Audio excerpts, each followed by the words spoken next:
ఆదికాండము 4వ అధ్యాయము. ఆదాము తన భార్య అయిన హవ్వను కూడినప్పుడు ఆమె గర్భవతియే కయీనును కని, యెహోవా దయ వలన నేను ఒక మనుష్యుని సంపాదించుకున్నానెను. తరువాత ఆమె అతని తమ్ముడగు హేబేలును కనెను. హేబేలు గొర్రెల కాపరి, కయీను భూమిని సేద్యపరచువాడు. కొంతకాలమైన తరువాత కయీను పొలము పంటలో కొంత యెహోవాకు అర్పణగా తెచ్చెను. హేబేలు కూడా తన మందలో తొలిచూలున పుట్టిన వాటిలో క్రొవ్విన వాటిని కొన్ని తెచ్చెను. యెహోవా హేబేలును అతని అర్పణను లక్ష్యపెట్టెను. కయీనును అతని అర్పణను ఆయన లక్ష్యపెట్టలేదు. కాబట్టి కయీనుకు మిక్కిలి కోపము వచ్చి అతడు తన ముఖము చిన్నబుచ్చుకొనగా, యెహోవా కయీనుతో, నీకు కోపమేలా? ముఖము చిన్నబుచ్చుకొని ఉన్నావేమి? నీవు సత్క్రియ చేసినడల తలనెత్తుకొనవా? సత్క్రియ చేయనిడల వాకిట పాపము పొంచియుండును, నీడల దానికి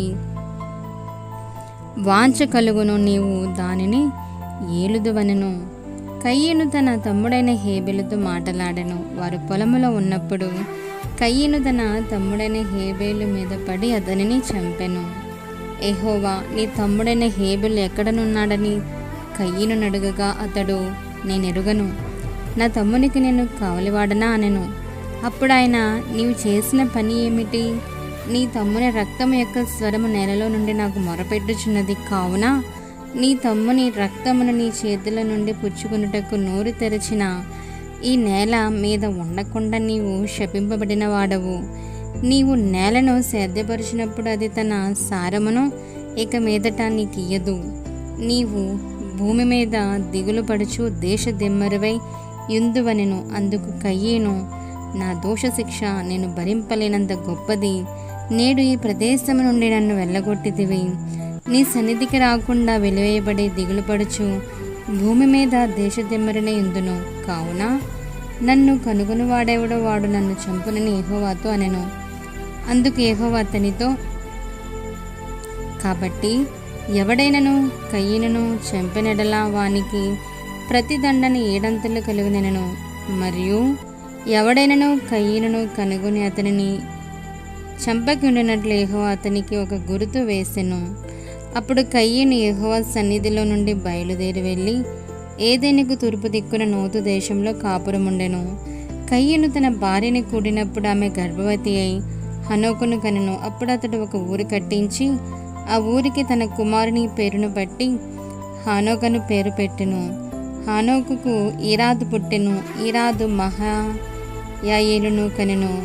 మహూయాయేలు మెతూషాలను కనెను. మెతూషాయేలు లెమెకును కనెను. లెమెకు 2 స్త్రీలను పెళ్లి చేసుకొనెను.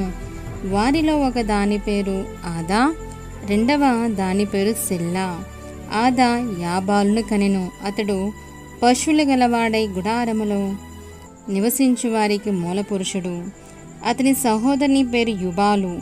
ఇతడు సితారాను సానికను వాడుక చేయు వారికి అందరికీ మూల పురుషుడు. మరియు సిల్లా తూబల్కయీనును కనెను. అతడు పదును గల రాగి పనిముట్లన్నిటినీ ఇనుప పనిముట్లన్నిటినీ చేయువాడు. తూబల్కయీను సహోదరి పేరు నయమా. లెమెకు తన భార్యలతో, ఓ ఆదా, ఓ సిల్లా, నా పలుకు వినుడి.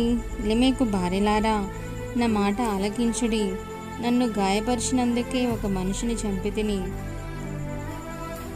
నన్ను దెబ్బ కొట్టినందుకే ఒక పడుచువాని చంపితిని. 7 ప్రతిదండన కయ్యేను కోసరము వచ్చిన ఎడల లెమెకు కోసరము 77 వచ్చుననెను.